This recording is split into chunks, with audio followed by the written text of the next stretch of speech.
মদিনার এক যুবকের নাম ছিল খালিদ।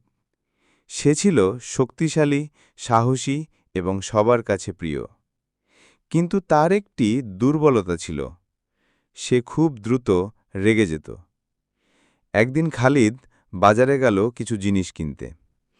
এক ব্যবসায়ীর সাথে দামাদামির সময় ব্যবসায়ী তাকে অপমানজনক কথা বলল।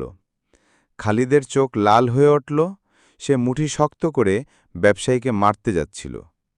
ঠিক তখনই এক বৃদ্ধ লোক খালিদের হাত ধরে থামিয়ে দিলেন।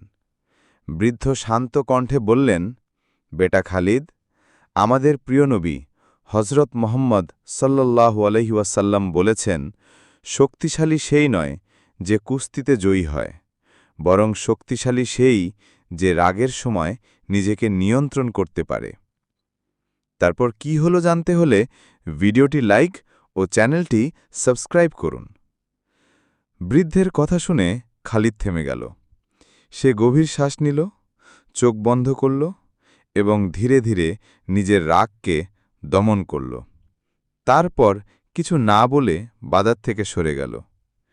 কিছুক্ষণ পর সবাই বুঝল ব্যবসায়ী আসলে মিথ্যা বলেছিল। বাজারের লোকেরা বলল, খালিদ যদি রাগ করে কিছু করত তবে বড় ঝগড়া হতো, কিন্তু সে ধৈর্য ধরেছে, তাই সত্য প্রকাশ পেয়েছে। সেদিন থেকে সবাই খালিদকে শুধু শক্তিশালী নয়, বরং রাগ দমনকারী ও ধৈর্যশীল যুবক বলে ডাকতে শুরু করল। আর খালিদ বুঝল, আসল শক্তি হল নিজের রাগ নিয়ন্ত্রণে রাখা। রাগ দমন করা আল্লাহর কাছে প্রিয় কাজ।